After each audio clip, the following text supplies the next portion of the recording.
Okay. I am excited, guys. Welcome to the Wealthy Consultant Talks podcast. My name is Mike Walker. Excited to be here with you today. And I've got a special guest. I've got somebody that I've been not only working with very, very closely here at the Wealthy Consultant, but I've been learning from, I've been extracting out of his brain, and I talked him into actually sharing some of his knowledge with our audience. So this is going to be a good one. If you have any interest whatsoever in marketing, in understanding how to get your message out there to the world at mass, this is the guy you need to know. So, Mr. Dane Morhmann, thank you for coming on, man. Appreciate you. It's a pleasure to be here, Mike. Thanks for having me. I'm excited to talk marketing with you. I love when two marketing nerds get on and just talk about marketing. I feel like that's a podcast waiting to happen. Is right? Like when you get these, I get in rooms with people who love marketing, and before I know it, we're just, shooting through topics that they just never seem to stop. So, no, man, I'm like a bowl full of questions for you today, man. So we're going to keep it, topical. Obviously, we don't want to get too deep into the weeds for everyone, but I do want to make sure that every single listener today walks away with some really key insights that they can apply to their business, to their own strategies. And I know you're the man to talk to about that. So excited to have you here.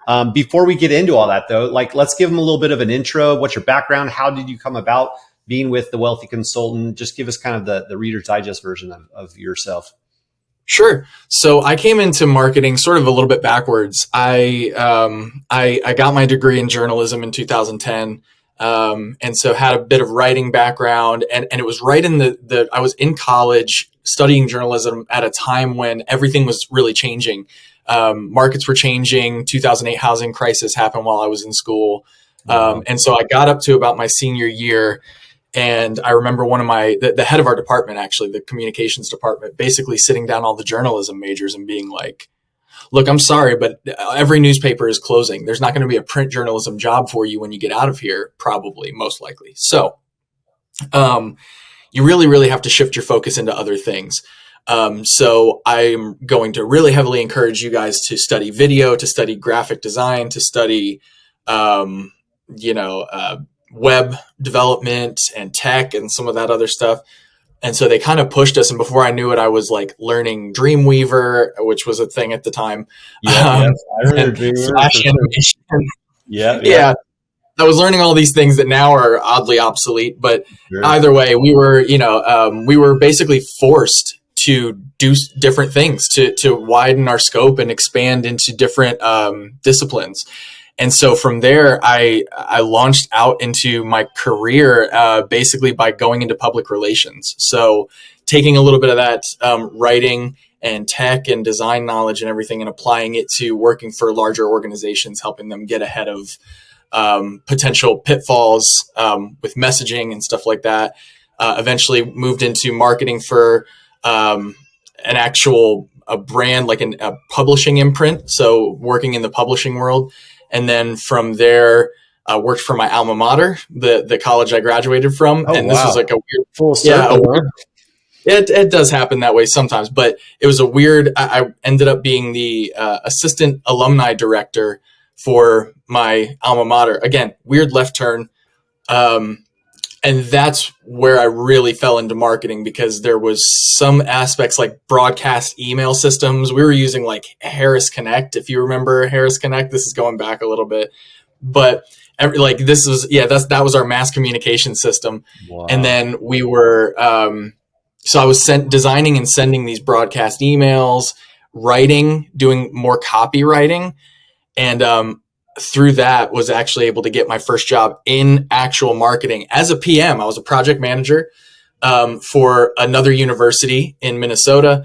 And then from there, moved into real estate marketing, worked in for a development company here in Tennessee that was doing multifamily, single family, and commercial real estate. So traveled quite a bit. Got to do a lot of really cool projects with them, learning how to market real estate, which has its own weird subset of rules and certain things you can and can't get away with. Sure. And during that time, at the behest of Taylor, actually, who I've known for a very long time, he encouraged me to start freelancing. So on the side, I started freelancing. That's how I got into digital marketing. So the world of coaching, consulting, and Um, Before I knew it, I was hanging with people that I had seen in ads, or had heard about from others, but had never actually worked with, and was fortunate enough to work with some really big names inside of this space, and then eventually to work for Taylor at Traffic and Funnels, and that led into working at the Wealthy Consultant. Man, what a background. Yeah. So that, I mean, immediately that just tells me, and more importantly, reinforces my idea that somebody, when they're an expert, yes, you have specialized knowledge, you have like narrow specialized focus, but I also think there's a really strong need for having a broad understanding of lots of things, right? So like really having a broad sense of understanding so that you can apply and draw from all these different industries, all of your different experiences. I think that's kind of what separates people that are really good at something and then people that are actually masters at it, is because they can draw from all their background of experience. And those are things that you can't just buy. You can't just, get a degree for or watch a course. Like you have to live it. You have to go through it. It's just time, right? Like time in market. And that's something that I think really separates the true masters from those that are just, good, which is fine and great, but it just takes time. And that's just not something that you can easily acquire. So amazing backstory, man. Super, super cool. So, obviously, here at the Wealthy Consultant, you're like our MarTech guy, right? Like you are the go-to guy.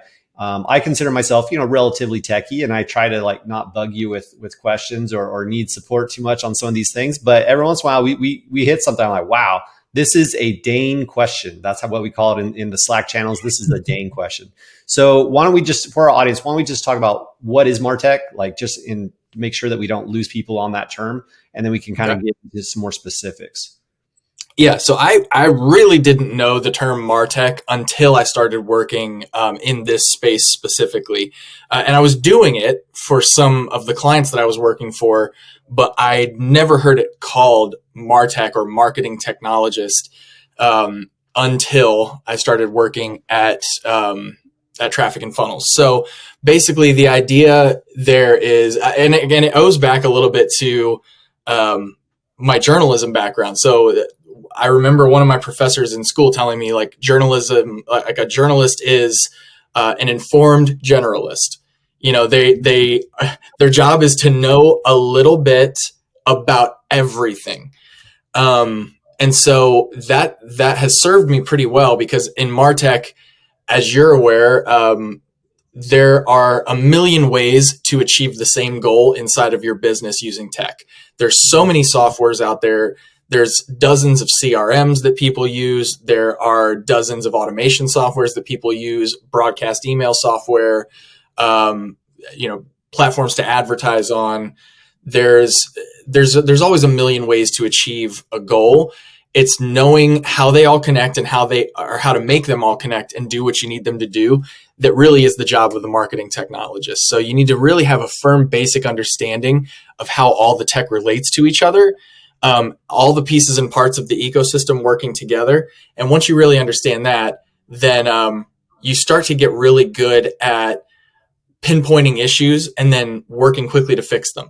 Mm-hmm. I think that really, above anything else, the two things that I think every good marketing technologist needs, or every entrepreneur who needs to do their own marketing technology, is understand the components, be curious. In other words, be curious about how things work and why, which, contrary, I would say, to popular belief, curiosity can be trained. You can, but by building up interest in something, by really diving into it. I would have, before working in MarTech, I would have had zero interest in, Infusionsoft or HubSpot or spending hours and hours and hours in these things. But the more that I did that I was kind of forced to in order to learn how to fix problems, I started to love it. I started to really, really enjoy it. And before you knew it, before I knew it, I was going in there to try and create things just because it was fun to create things in there. Like it was I started to see the implications and the opportunities. Yeah. And it started to prove out that like most entrepreneurs that we work with, and that I've met, have a MarTech problem and just don't know it yet. That's one of those things that I feel like every single entrepreneur I talk to, whether it be a client of ours that we work with, or people in our Facebook groups or in our, our free groups, I start to notice that pattern of how do I make this program and this program talk to each other? How do I get this information from here over to here so that I have record of it? How do I get all of my metrics pooled into one place so that I can view them all? That's like the answer to most of those problems can be solved through MarTech. That's usually like for most entrepreneurs, for most CEOs, for most of these clients that we work with, most of what they want to accomplish can be done through MarTech. They just don't know it. Yeah. Like, you know what I mean? They have a problem and they're just like, oh, that's just a problem that maybe it's unsolvable. I don't know. But they just don't know that there's a program. Exactly. Totally. So let's kind of narrow in on that topic then, because something I've noticed over the years, consulting people in their businesses is that they understand, okay, I've got a website, I've got a CRM, and we send out some emails, and then that's basically kind of where it is, and there's just a very big disconnect between, like you were alluding to, the opportunities that are present now because of MarTech and because of the technologies that we have, and the people's ability to really truly understand it. And their eyes just kind of glaze over. They're like, I don't know, I just feel really out of my element.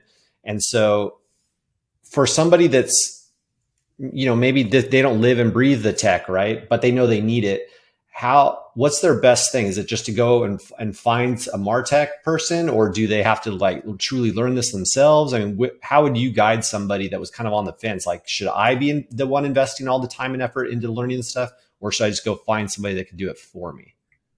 It's a healthy mix of both. I think you need to understand it, right? Like, there's nothing worse because what will happen is you'll get a MarTech, you'll get them installed and you'll get them in place and they'll understand how everything's wired. But then if you ever lose that MarTech, or if you ever have to like change over systems, unless you're religious about the SOPs and they've recorded every single process that they've ever done or every single automation they've ever created, chances are you're going to be dropped into a situation where you're going to have to very quickly come up to speed on how everything works. How, there can't be any black boxes inside of the business from a tech perspective, right? You can't understand where something goes in and where it comes out, but not know what happens in between. If you're a business owner. So part of it is incumbent upon you to know what's happening, and to understand the systems.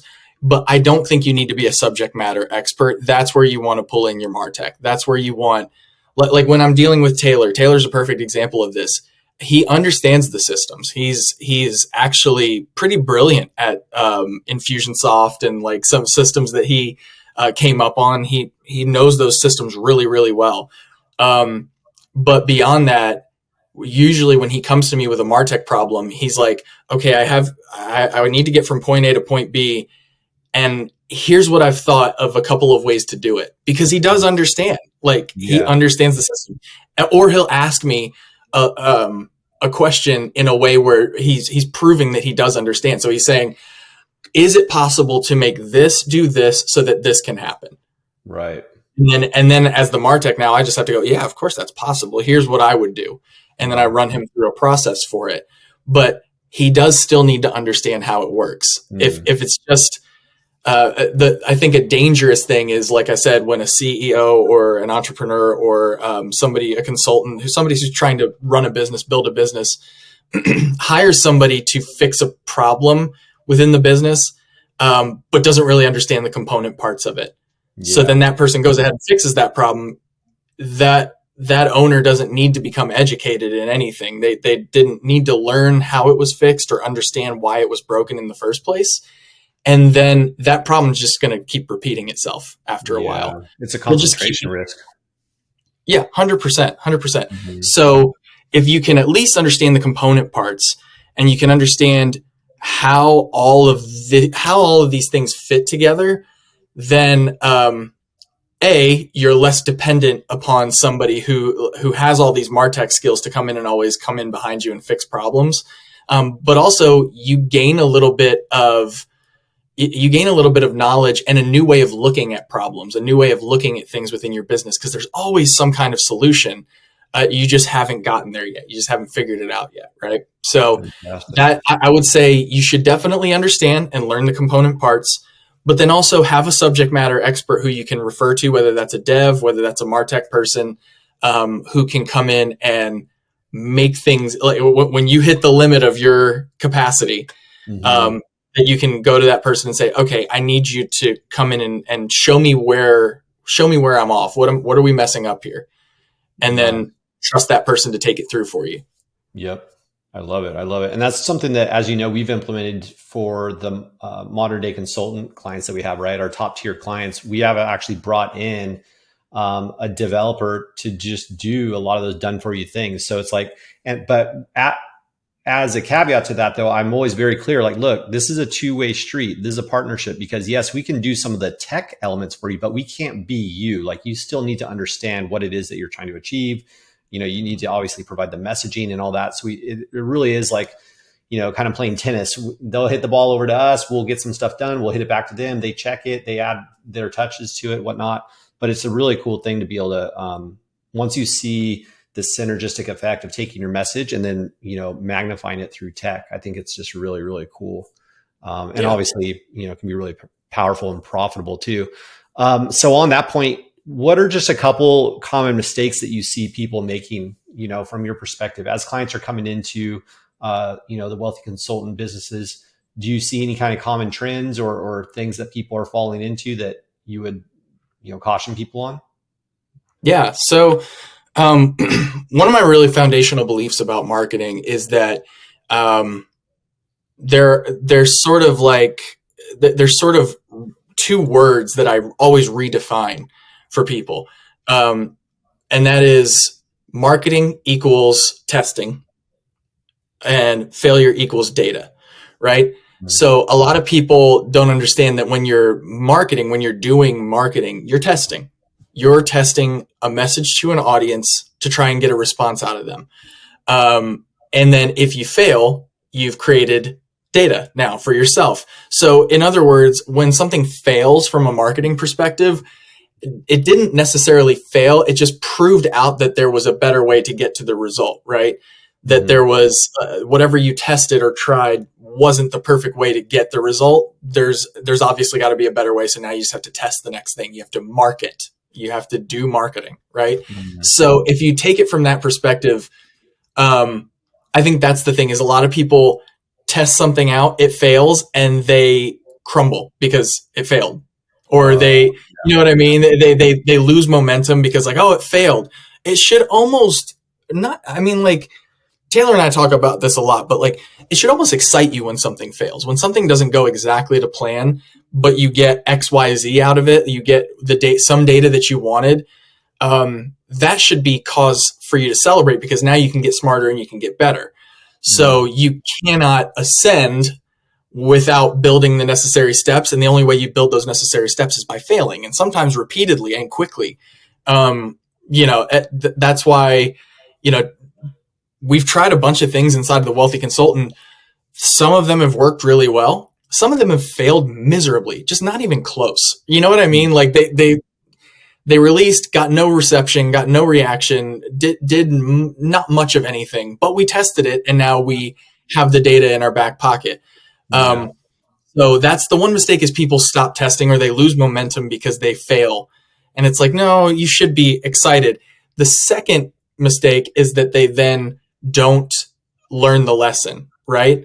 Or they take away the wrong lessons, right? That's the other thing is like, I hear so many people like, I'll recommend something to them and they'll say, we tried that. Okay, well, how did you try it? What did you do? Because if you tried it, but your execution was anything less than 100, then there was room for improvement. Therefore, you don't know if it doesn't work if you didn't do it to the best level that you could possibly have done it, right? Mm-hmm. So then again, we're back to testing. That methodology of marketing equals testing, right? So I hate that the whole like, oh, we tried that and it didn't work, so we never tried it again, and we never iterated, we never did it. I ran some ads and it didn't work, and so we stopped running. So ads don't work for my business. Yes, exactly. Right. They draw this really big sweeping conclusion. Yeah. I've read it so many times. I ran into this guy who was running a heating and cooling business, and he was in a mastermind, and he was saying like, well, we tested out ads. We ran about $1,000 in a month through ads. and it didn't yield anything. So ads, our audience doesn't respond to ads. Yeah. I was like, really? Fascinating. Your audience doesn't respond to ads at all. Yeah. Right?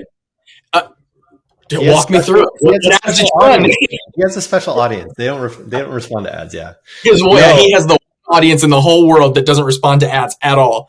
That's right. But they draw the wrong conclusions from failure, not the right conclusions from failure. Right. That's so when something fails and falls apart, you take the data, you get a little bit smarter, and you iterate. And then you progressively get better. That's like, you don't just fail once and then go, this doesn't work. Marketing is the worst. It doesn't work. Like, we're done. You can't just make those kind of leaps, right?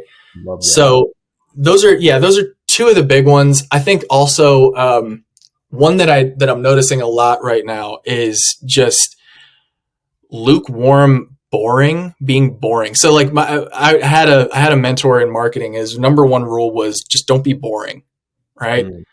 Like you can be anything, just don't be boring. So when it comes down to your marketing, right, the best marketing always has a market to message match, right? It's the old communication adage of know your audience, right?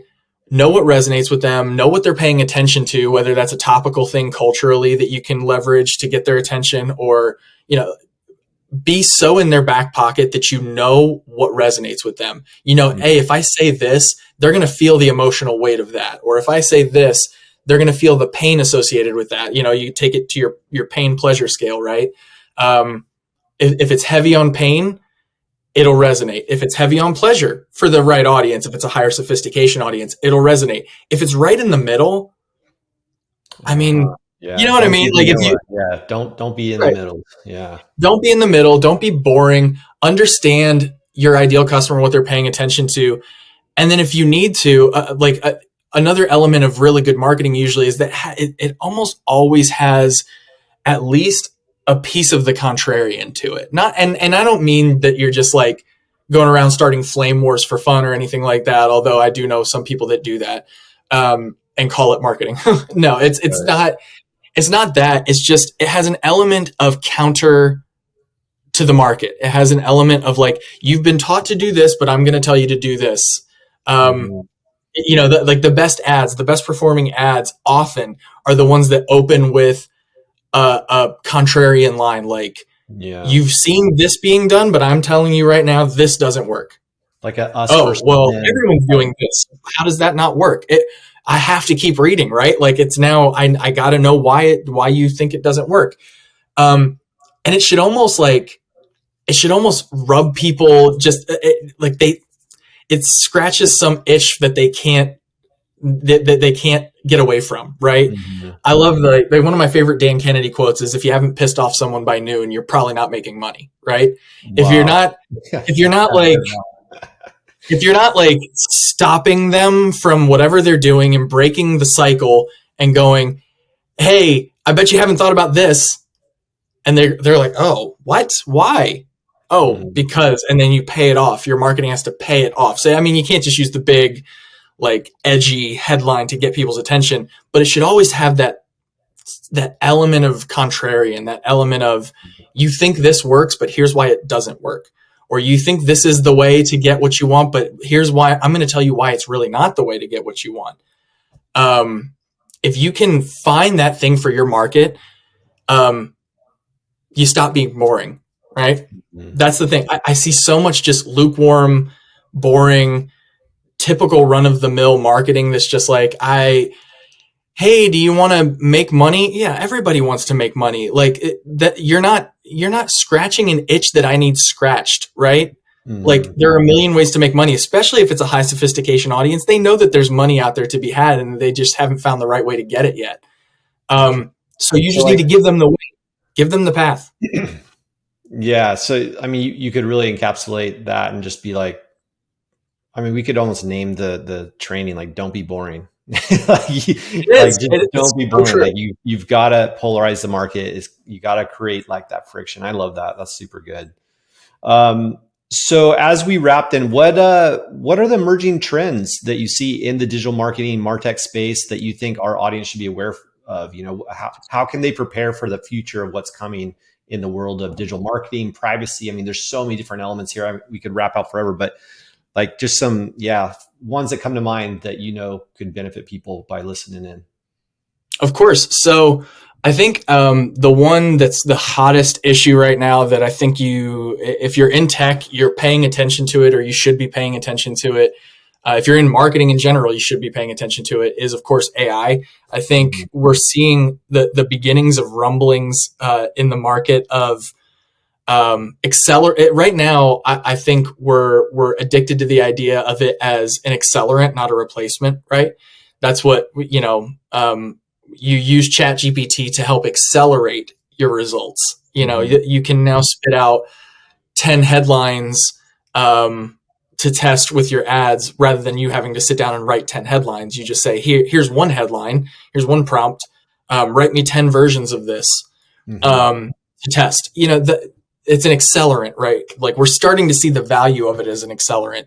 But what if you go even beyond that? Like, I've got some dev friends who are messing around with it, who are like, I can tell it to do a function and write it in JavaScript for me, and it can do it, which is something, and it doesn't screw up, right? It doesn't have syntax errors. It doesn't have, it doesn't put colons and semicolons in the wrong place. And, it actually, it's pretty smart, right? Yeah. So we're starting to see the acceleration potential of it. But I don't think it's going to be too long before there's replacement potential in it, where certain roles within a business with oversight will be able to be fully replaced by AI, which is both, there's good and bad elements to it, pros and cons, obviously. Yeah. But if you're not paying attention to it, you need to start paying attention to it. That being said, don't be scared of it. Try and understand it, right? Don't immediately go, oh, it's going to replace everyone. Oh, we should just give up. No, not necessarily. I think how you should be looking at it instead is, how can I best leverage this? Where does it start to help me? And where can I accelerate? Because I think it'll start to come down to, ChatGPT or AI is not going to replace marketers, but marketers who use AI are going to replace marketers who don't use AI. You start thinking about it in those terms. Yeah, exactly. I mean, everyone was scared of the computer. Everyone was scared of the internet, right. These things happen, right? And now it's AI. In fact, I just dropped a post about that this morning inside of the Wealthy Consultant Facebook group. So it's something that you either are going to embrace and learn, and or adapt and bring somebody in that is doing that for you. But either way, it's something that is, I'm 100% tracking with you. I think it's something that has to be looked at. Just like, imagine having a business today without a website or without being on the internet. Like, how stupid would that be, right? Well, in just a matter of a few years, that's what it's going to be like to have a business, but without incorporating AI on some level, Yep. Like, that would be weird. Like, why would you do that? You're making things hard on yourself. So yeah, I think you're right. I think people shouldn't be scared from it, but they do need to, embrace it and educate themselves. So really, good feedback. So that's one. And then the other thing I think is metrics and measurement and data. The future of marketing belongs to the data nerds. I'm very convinced of it. It used to be that you had to be eloquent and you had to know how to write X, Y, and Z, and you had to, again, nailing market message match and all that stuff. And all of that is important still.